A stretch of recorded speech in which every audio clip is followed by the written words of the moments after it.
neumonía, ¿qué concepto tiene de neumonía?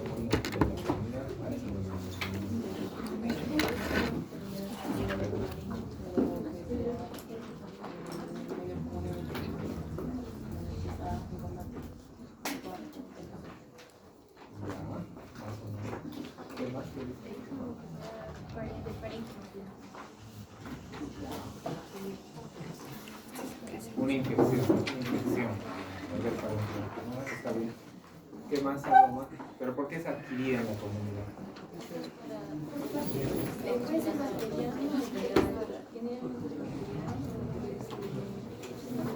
Y sí, generalmente es viral, pero la que más se trata es la bacteriana. ¿Ya? Sí, pues más o menos es así, ¿no? Porque es una neumonía que tiene su desarrollo en el ámbito domiciliario, de repente como fuera del ámbito hospitalario, ¿no? Está fuera del hospital. Es decir, que los gérmenes son los que están en el medio ambiente. ¿Ya? Entonces, eso es lo que ¿no? Entonces es una de las causas más importantes de morbilidad, es decir, de las causas que más enfermedad puede causar en el ámbito de un paciente, ¿no? O sea, en el ámbito hospitalario, porque son los pacientes que van a acudir a una consulta externa de medicina, de emergencia, de medicina familiar, o consultorio de medicina general, o también de neumología, ¿no? Es por eso que es una de las causas más comunes de morbilidad, de enfermedad infecciosa en todo el mundo, ¿no? Y bueno, pues lo más importante es saber de repente la incidencia, que va a oscilar entre 5 a 11 casos por cada 1000 personas, ¿no? O sea, es una incidencia bastante elevada, ¿no? Y eso de algunos estudios de Europa, de Norteamérica, por ejemplo, ¿no? Y va aumentando a medida que la edad aumenta. Es por eso que hay una tabla que vamos a ver posteriormente, donde la edad es un factor que nos va a indicar que va a tener un punto extra, ¿no? Un punto extra, y eso quiere decir que probablemente sea más mortal, ¿no? Entonces va aumentando a medida que pase el año, ¿no?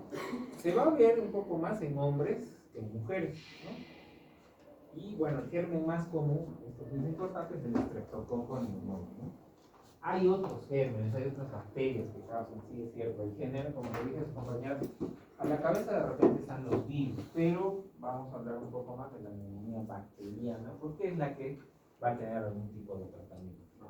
Siempre hay probabilidades de que alguna condición médica pueda generar que esta neumonía se haga más fuerte, digamos, ¿no? O sea, que el individuo sea más débil en todo caso para que pues, produzca la neumonía.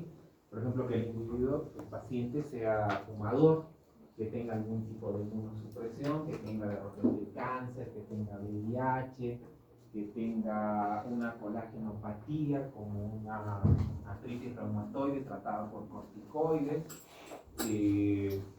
etcétera, ¿no? Una enfermedad renal también que puede ser un factor de riesgo o una insuficiencia cardíaca. Eso hace que la persona sea más proclive a desarrollar la neumonía, ¿no? Y va a representar más o menos un 11.6 de las causas de infecciones respiratorias, y se dice que es la tercera causa de muerte globalmente, ¿no? Más o menos en el Perú representa unas 20.000 muertes anuales, ¿no? Entonces más o menos acá tenemos un grupo, ¿no? De las semanas epidemiológicas, un poquito se aumentó en 2020 por el tema de COVID-19, pero bueno, ya se está regulando, ¿no? Ya está volviendo a lo que era el pasado, ¿no? Entonces, ¿de dónde sacaban la información? Un poquito los detalles. Como les había mencionado, hay que ver algunas guías, ¿no? La guía de neumonía adquirida en la comunidad es esta, ¿no? De la ATS, American Society, donde vamos a ver desde el 2019, ya tiene algunos años, pero es la guía que han hecho la ATS y la Sociedad de Enfermedades Infecciosas de Estados Unidos. Y he tratado de sistematizar un poco. ¿La podemos extrapolar a nuestro mes? Sí, sí podemos hacerlo. Entonces, la neumonía es una parénquima pulmonar, es decir, de la región intraalveolar, no tanto del intersticio, ¿no? De origen infeccioso, y que van a llegar por algunas zonas, ¿no? ¿Qué zona? La zona respiratoria, ¿no? Es decir, va a ingresar por la vía nasal, ¿no? Por microaspiraciones, ¿no? Y también puede ser por aerosoles que tienen un grado de contaminación, también por la vía hemática, ¿no? Entonces acá tenemos los mecanismos. Más frecuentes, obviamente, por la inhalación de partículas. La aspiración gástrica también puede ser una forma de adquirir un germen que puede ser propio, ¿no? Cuando se altera la barrera gástrica, ¿no? ¿Y qué forma conocen de alterar un poco la barrera gástrica? Si lo hacemos comúnmente, ¿no? Porque dicen, por si acaso, está recibiendo muchos medicamentos el paciente, le daremos para proteger el estómago, ¿no? La ranitidina y el omeprazol. Eso van a ver en todos los servicios, creo, pero eso altera el pH, ¿no? Porque es una bomba de inhibición de protones. Entonces va a alterar una barrera de protección que es el ácido clorhídrico. Y miren que es la segunda causa de producción de neumonía. Entonces hay que tener un poco de cuidado con el sobreuso de estos medicamentos. A veces a todos los pacientes ya por rutina se le pone ranitidina u omeprazol, siendo esto innecesario, y esto puede ser una causa de neumonía, ¿no? La vía hematógena es por vía sanguínea, ¿no? Sobre todo, por ejemplo, con el estafilococo aureus, una persona que pueda tener una infección en la piel y por sangre va a llegar hacia la vía respiratoria y va a producir una neumonía. Invasión desde una infección contigua, ¿no? Es un poco más raro, pero puede ocurrir, ¿no? Infecciones de piel, del tubo digestivo, que por contigüidad podría producir una translocación bacteriana y llegar a la vía respiratoria. Inoculación directa, ¿no? Pero ¿cómo? ¿Quién va a meter un germen, no? Bueno, pues a veces hay salas que se hace algún tipo de procedimiento, por ejemplo una laringoscopía o una broncoscopía, donde no se desinfectan adecuadamente los equipos, no se esterilizan, no tienen las medidas de bioseguridad, y podríamos introducir gérmenes directamente a la vía respiratoria, ¿no? Y reactivación, bueno, pues que algún tipo de infección que no se curó bien, ¿no? Pero no existen pues esos términos coloquiales, populares, doctor, tiene una neumonía mal curada, un resfrío mal curado, y bueno, pues van llevando esas teorías las personas, ¿no? Seguro que han escuchado hasta de sus familiares, ¿no? O al asma, ¿no? Al asma creo que le dicen el resfrío mal curado, pero bueno, no existe. Una reactivación simplemente es porque de repente el germen era resistente y es inmediatamente activado otra vez porque no se curó adecuadamente, ¿no? Y bueno, hay factores también del microbio. El microbio le da cierta potencia, ¿no? a la neumonía y cierta resistencia, ¿no? Puede haber esos mecanismos de proteasas, las cápsulas, las lisinas, que van a hacer al germen más resistente a algunos gérmenes o puedan vencer estas barreras de protección que tiene el individuo. Nosotros tenemos las barreras de protección que pueden hacer desde los cilios nasales, las vibrisas nasales, los cilios que están en el parénquima, en la histología del tejido respiratorio, porque recuerden que es un tejido pseudoestratificado, ciliado, ¿no? Esos cilios van moviéndose y eliminando a través de dos capas del moco, que es la capa sólida y la capa gel, van capturando ciertas partículas y las van eliminando del organismo, ¿no? Aparte de eso tenemos los macrófagos, tenemos receptores en los neumocitos tipo 1, en los neumocitos tipo 2, ¿no? Que van a tratar de limitar que los gérmenes ingresen, ¿no?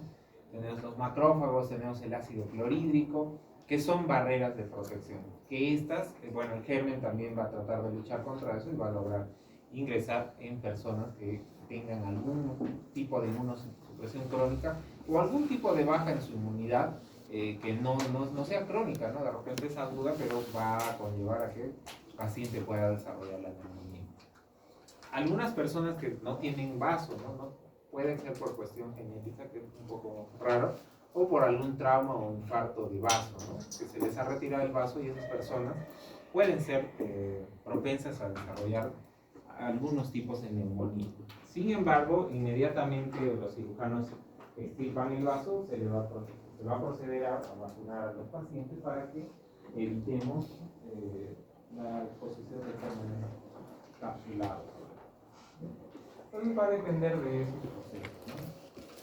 De la respuesta inflamatoria, de la alteración de los mecanismos o las barreras de protección, de un proceso inflamatorio que va a producirse alrededor de la zona infectada, ¿no? Y del mismo proceso alveolar, ¿no?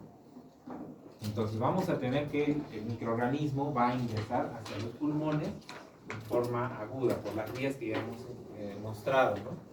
Van a activarse los glóbulos blancos, los leucocitos, y estos van a generar una quimiotaxis, produciendo algunas interleucinas, por ejemplo, que van a producir una quimiotaxis de macrófagos, ¿no?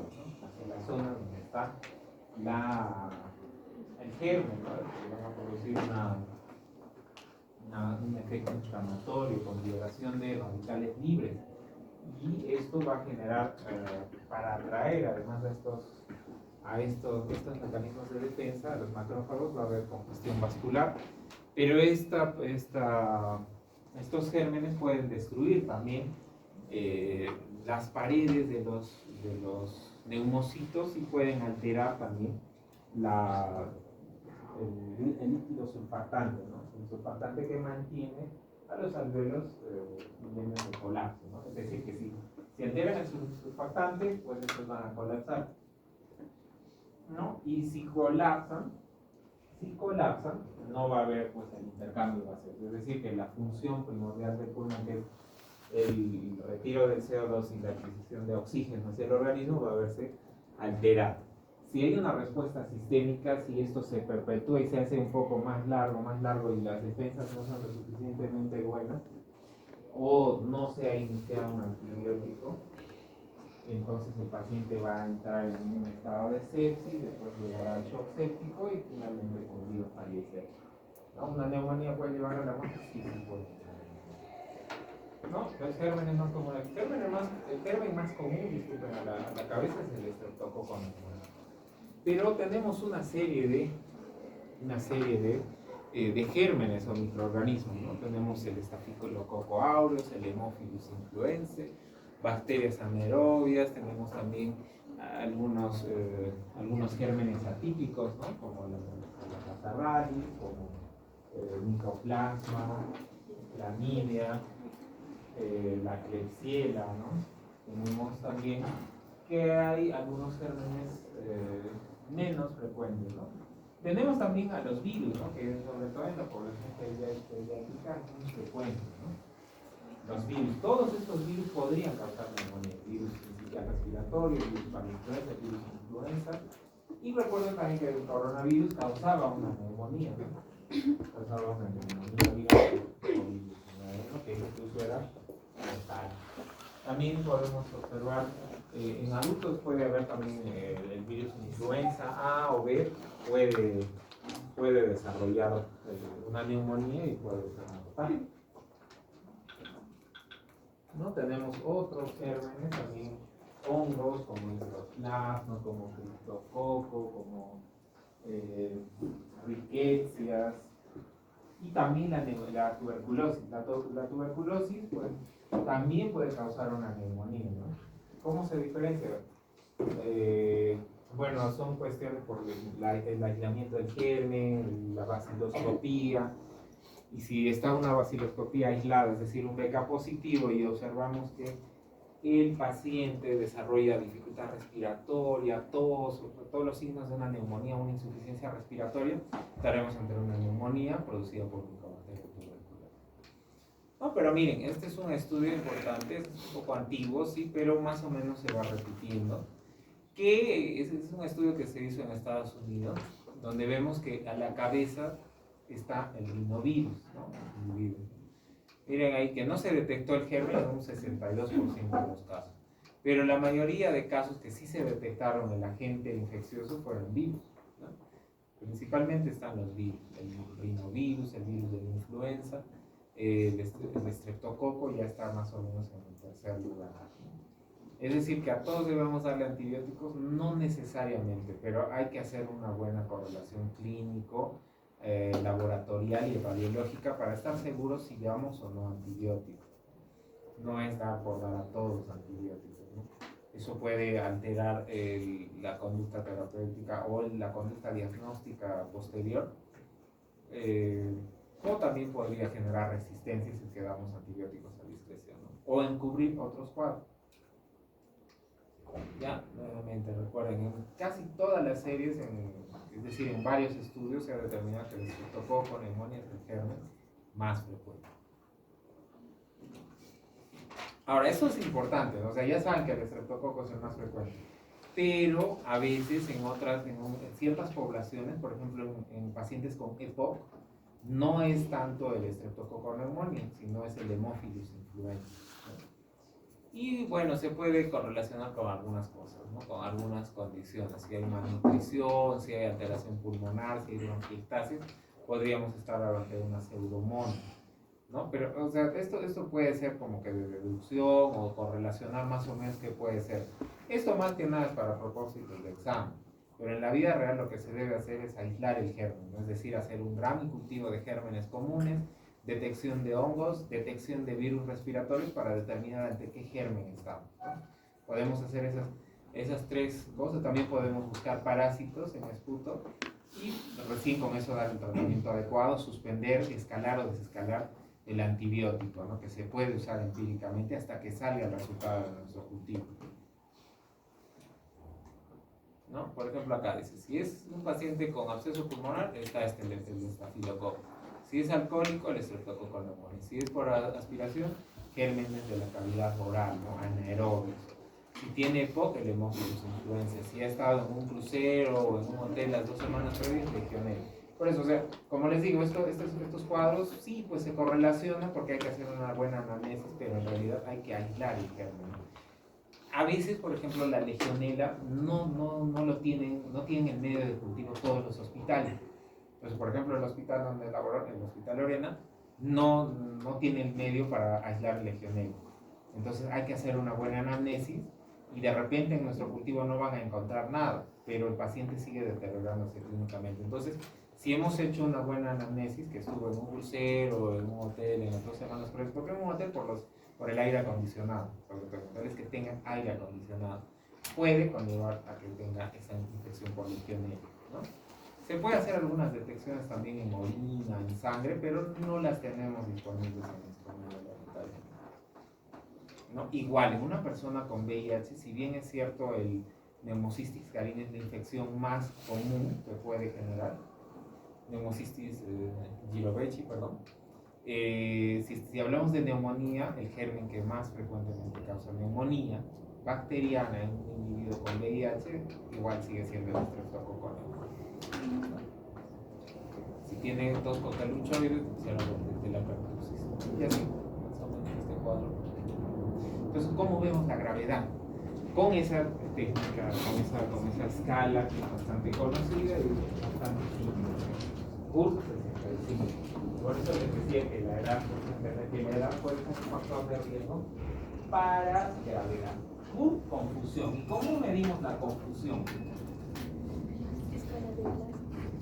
Ya por ahí dijeron escala de Glasgow. Ya, mental. El mini-mental test es en este caso el que se utiliza, ¿no? La escala de Glasgow está bien para ver el estado mental, pero los que hicieron esta tabla la hicieron con algunos parámetros. En este caso no utilizaron la escala de Glasgow, que se utiliza más que nada para la determinación de TEC, ¿no? De traumatismo encefalocraneano, y acá utilizaron el mini-mental test, que es un poquito más largo, pero bueno, es lo particular, ¿no? U de urea. En urea va la cantidad de urea sérica o el PUM, ¿no? Ya que ahí está más de 42 miligramos por kilo. R de frecuencia respiratoria. La frecuencia respiratoria normal, ¿de cuánto a cuánto es? De 12 a 20, y acá ya estamos hablando de 30, ¿no? Que está bastante elevada. Recién ahí esa frecuencia respiratoria le dará un puntaje. B de blood pressure, que es la presión sanguínea, ¿no? La presión arterial sistólica menos de 90 y la presión diastólica, perdón, menos de 60. Y la edad mayor a 65 años. ¿No? Entonces acá está el mental test, ¿no? Acá está el boom también, que se multiplica 1 por 2.14, la de 44, boom más de 19, ¿no? A veces en la pregunta podría estar como boom o como urea, ¿no? Y ahí me van a reclamar, papá, pero no me pregunte. Sí, pero la pregunta decía urea, no boom, ¿ya? Muy bien, y este es el mental test donde vamos a evaluar la edad, el nacimiento, el tiempo, el año, el nombre de la institución donde está, familiares, nombre de procedimientos, ¿no? Entonces, ¿para qué es importante esta escala de Kurd? Esta escala de Kurd nos va a dar dos condiciones, ¿no? Una de ellas es definir si el paciente puede ser manejado en forma ambulatoria, y la otra es la mortalidad, que nos va a dar a mayor puntaje, mayor mortalidad, y a mayor puntaje, mayor necesidad, obviamente, de que el paciente pueda ser tratado en una unidad de mayor complejidad. Si tiene un punto, el paciente puede ser tratado en su casa, es decir, en forma ambulatoria. Es decir, que no toda la neumonía se va a hospitalizar, ¿no? Yo sigo a una persona, no sé, de 40 años o 35 años, que tenga neumonía, que tenga la radiografía pegada, y le puedo dar su tratamiento antibiótico y se va a la casa, siempre y cuando el CURP sea bajo. Un CURP 2 nos aumentará la mortalidad a un 6.8, sí, no es mucho, pero si fuera su familia, pues ya le tenemos yo también eso en cuenta, ¿no? Y el tratamiento sí puede ser hospitalario, valorando cuán grave puede estar el paciente. La puntuación de 3 ya nos dice que es grave y el paciente sí o sí debe ser hospitalizado. Y 4 o 5, el paciente deberá ingresar a una unidad de cuidados intensivos, es decir, a UCI. ¿Ya?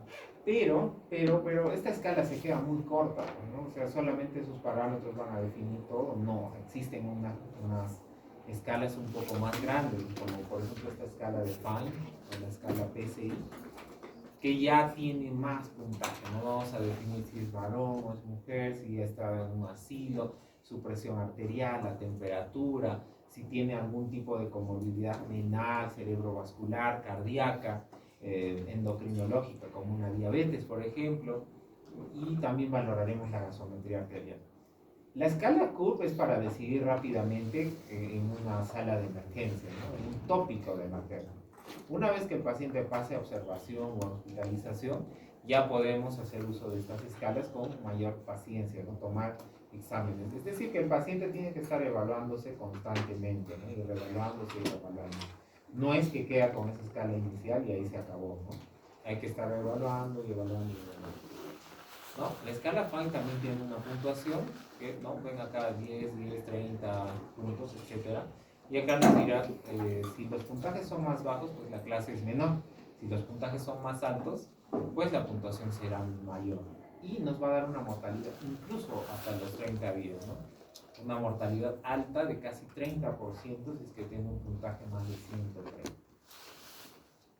¿No? Esta es otra escala de la ITSA-ATS, donde vamos a medir la frecuencia respiratoria, el PAFI, que es la relación de la presión arterial de oxígeno con relación a la fracción inspirada de oxígeno, ¿no? También vamos a ver el estado de confusión, el estado mental, la uremia, la leucopenia, la trombocitopenia, la hipotermia, y la temperatura. Y también valoraremos si el paciente está en ventilación mecánica. Tenemos otra escala que se usa en cuidados intensivos, que es la escala SMART-CoV. No, porque SMART-CoV, los norteamericanos suelen usar acrónimos, ¿no? Con algunas letras para que puedan recordar más los parámetros a evaluar. En este caso, S de presión sistólica, M de radiografía. ¿Qué quiere decir en la radiografía? Que vamos a encontrar no solo un lóbulo afectado, sino más lóbulos, y eso quiere decir que es más grave la neumonía. La albúmina es muy importante porque esto nos va a medir el estado nutricional de los pacientes, ¿no? La frecuencia respiratoria, 1. ¿Y si lo tomamos? Sí, sí lo tomamos, ¿no? En el Perú creo que en todos los hospitales al menos un hospital 2.1, 3.1 sí tiene todos esos parámetros para evaluar, ¿no? Los estados nutricionales. Si no lo hacen, pues ya pues es otra cosa, pero sí se tienen los laboratorios, ¿no?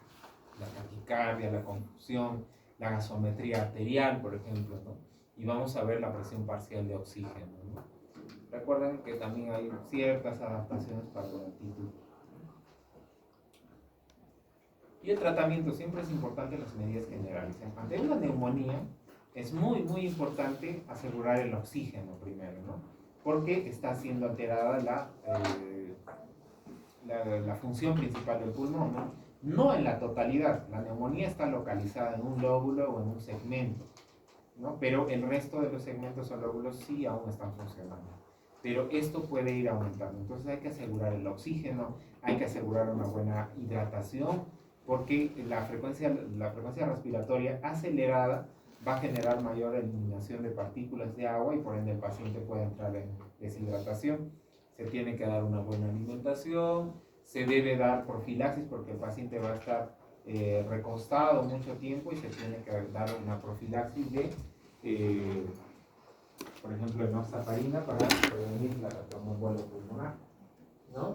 También vamos a ver que estos pacientes no vienen solo con neumonía, ¿no? Van a venir con artritis reumatoide, con infección de tracto urinario, con insuficiencia cardíaca congestiva, etc., ¿no?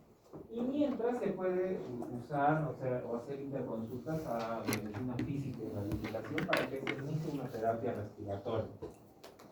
Se puede comenzar gradualmente, ¿no? Por ejemplo, en COVID no se iniciaba tan rápido la fisioterapia, pero post-COVID, los estados post-COVID sí necesitaban mucho de fisioterapia respiratoria.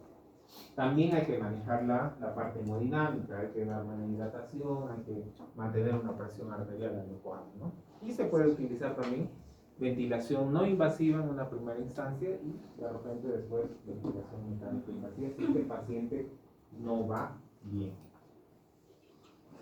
¿No? Y algún tratamiento, bueno, más o menos ahí tenemos hay una guía peruana, sí, pero ha quedado un poco antigua. Bueno, han sacado una guía de 2000, en noviembre, creo, del año pasado, que no está mal, está bastante aceptable, pero bueno, vamos a tomar esta para propósitos del examen. También ha sacado, a cada hospital tiene su guía de práctica clínica, pero básicamente son copias, ¿no? de guías extranjeras o de una guía antigua que la han adaptado en su momento. Pero bueno, primero está las penicilinas, ¿no? Como la amoxicilina, que se puede dar 500 miligramos cada 8 horas, 1 gramo cada 8 horas, ¿no? Se puede dar claritromicina y como alternativas, nos dicen las guías, la doxiciclina, y tener en cuenta el levofloxacino. Eso dicen la mayoría de las guías, la guía británica, la guía ITS-ATS. Pero hay que tener mucho en consideración en nuestro medio, descartar completamente que el paciente no tenga tuberculosis. Porque si le damos levofloxacino, vamos a negativizar esta vaciloscopía muy rápidamente. Le damos 7 días, esos 7 días le pedimos un BK, va a salir negativo y el paciente sigue empeorando. Y le decimos, no, ¿qué ha pasado? Qué raro, no es TBC, no es neumonía, ¿qué tendrá? Le pedimos tomografía y una serie de exámenes. Volvemos a repetir la vaciloscopía y puede salir positivo, ¿no? Pero hemos negativizado al dar el levofloxacino o una fluoroquinolona, que es parte del tratamiento de segunda línea. Así que hay que tener mucho cuidado, al menos en el Perú, con el levofloxacino. Pero sí podemos usar macrólidos, podemos usar claritromicina, citromicina, doxiciclina, sobre todo pensando en gérmenes atípicos. Amoxicilina con ácido clavulánico también podemos usar en aquellos que tengan algún tipo de comorbilidad, ¿no? Y alternativas al furoxina. En el ámbito, depende, ¿no? Depende del CUR también. Acá tenemos con CUR 2, con puntaje 2 en la escala de CUR 65. Podemos usar, si es que el paciente va a estar en una sala general, puede usarse penicilina cristalina y como alternativa tenemos la ampicilina y las penicilinas endovenosas, ¿no? Factores de riesgo para gram negativos tenemos la ampicilina sulbactam, podemos usar cefuroxima. Ahí están las dosis, ¿no? Factores de riesgo para una neumonía con un germen resistente a las penicilinas, como MARSA. En este caso podemos usar ceftriaxona asociada, no asociada, como alternativa también tenemos las fluoroquinolonas. No, y si tiene pseudomonas podemos usar amoxicilina, doxiciclina o un macrolida.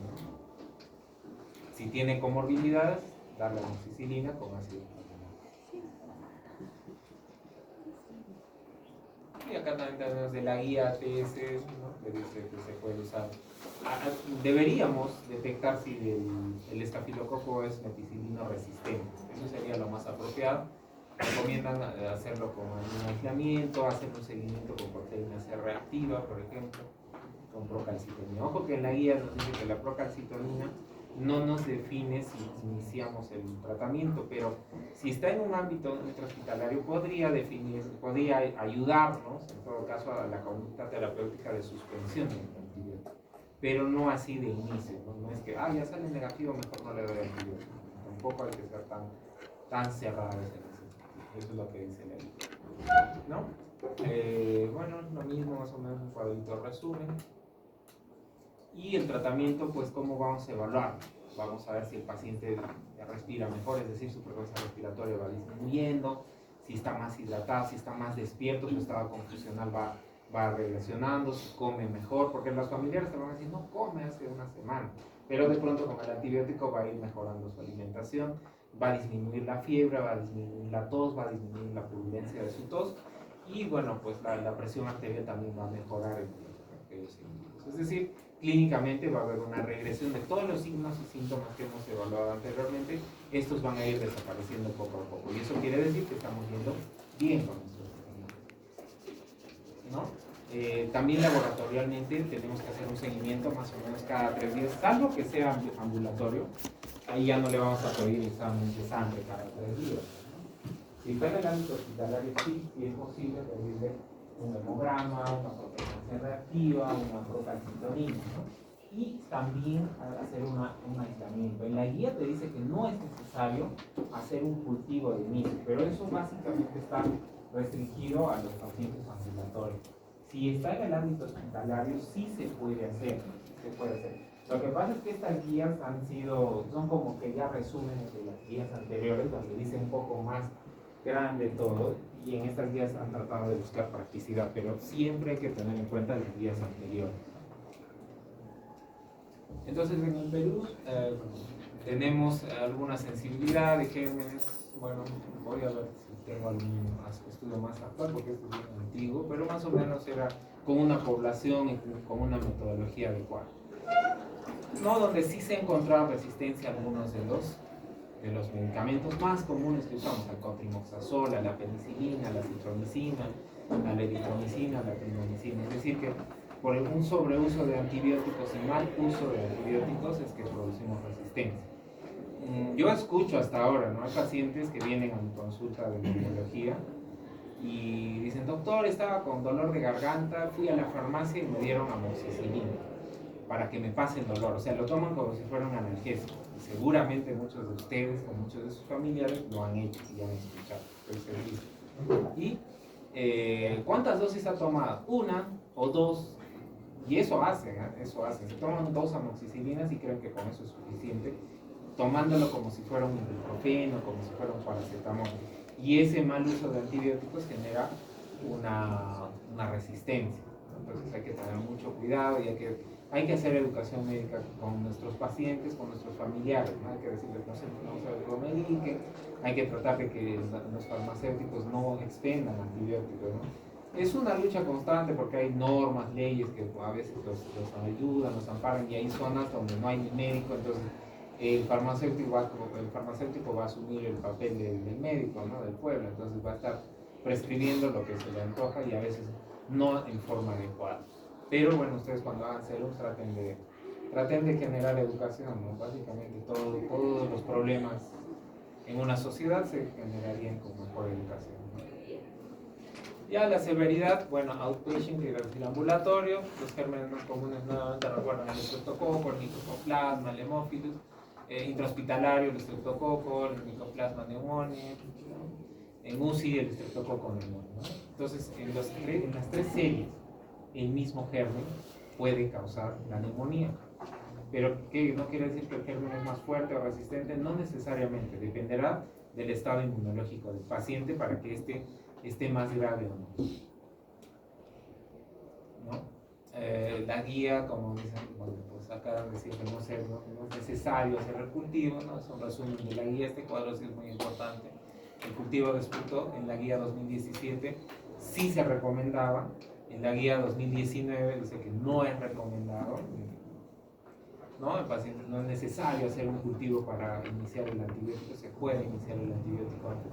El cultivo, el hemocultivo no ha visto mucho sesgo en realidad, tampoco es muy recomendado actualmente, salvo en un paciente que tenga sospecha de Staphylococcus aureus meticilino resistente, ¿no? Los macrólidos como monoterapia, antes se les recomendaba que sí era muy importante, ahora es una recomendación condicional en algunos pacientes de manejo extrahospitalario, de manejo ambulatorio, ¿no? El término que antes se usaba, tal vez lo han escuchado, pongo esto porque hay algunos colegas que todavía mantienen terminología antigua, la neumonía asociada a cuidados de la salud, tal vez lo escucharon, pues ya no se debería usar este término, según la última recomendación de la guía de la que ya es antigua, ¿no? Tiene algunos años. En la terapia empírica, pues bueno, se puede usar una combinación de beta-lactámico con un macróleo, sí lo recomiendo. Y la placa de control, es decir, hacer radiografías de control en una neumonía para ver cómo va avanzando, pues no es recomendable. En una neumonía, en un derrame pleural, en un pioneumotórax, en un tumor, sí se puede, pero no en una neumonía. ¿Ya? En la neumonía no es recomendable hacer placas cada 2 o 3 días para seguir. ¿Ya?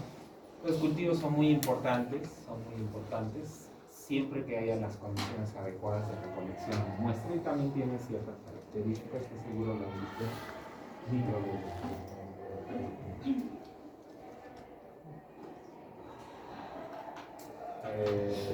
riesgo de resistencia, una persona generará más resistencia si hace un mal uso de antibióticos, si tiene una edad avanzada, es decir, que la respuesta. ¿Por qué puede ocurrir en un individuo de más de 65 años una resistencia? Porque este paciente no va a tener una buena absorción del medicamento. Entonces tú le das 1 gramo cada 12 horas y de repente su intestino no es capaz de absorber ese gramo cada 12 horas. Entonces llegará al germen un porcentaje muy reducido. Entonces el germen va a aprender a desarrollar los mecanismos de resistencia. Por eso es la edad uno de los factores de resistencia. El alcoholismo, alguna enfermedad como inmunosupresión que va a actuar de la misma forma, ¿no? Y algunos bacilos que puedan generar mayores tipos de resistencia, ¿no? Si tiene múltiples comorbilidades, es un paciente nefrópata con una infección urinaria o algún otro tipo de infección, las defensas no serán lo suficientemente buenas, la distribución hematógena del antibiótico tampoco va a ser adecuada y generará resistencia, ¿no? La malnutrición, un uso inadecuado de antibióticos y terapia con corticoides. Y acá, bueno, en un cuadro resumen, vamos a ver los parámetros laboratoriales, imagenológicos, más o menos para seguir a lo largo de las horas cómo va evolucionando nuestro paciente. Ya, y bueno, los corticoides, siempre pongo esta diapositiva porque a veces hay colegas que suelen asociar corticoides. También ustedes han escuchado en el medio que a cualquier cosa el farmacéutico, a cualquier dolor, a cualquier infección, a cualquier patología, le van a dar 3 días de dexametasona con diclofenaco. Sea lo que sea un esguince, sea una neumonía, sea un resfrío, sea todo, la panacea para el farmacéutico es 3 días de diclofenaco con dexametasona intramuscular. Y los pacientes también acá te exigen eso, doctor, me han dado eso porque usted no me da, porque no es lo más apropiado. Y los corticoides sistémicos sobre todo van a generar mayor estancia hospitalaria y mayor riesgo de sobreinfección. Bueno, ahí está todo el cuadro que si lo damos en el ámbito intrahospitalario, lo que va a hacer es aumentar la estancia hospitalaria. Muy bien. Eso en cuanto a neumonía. No sé si tienen alguna pregunta.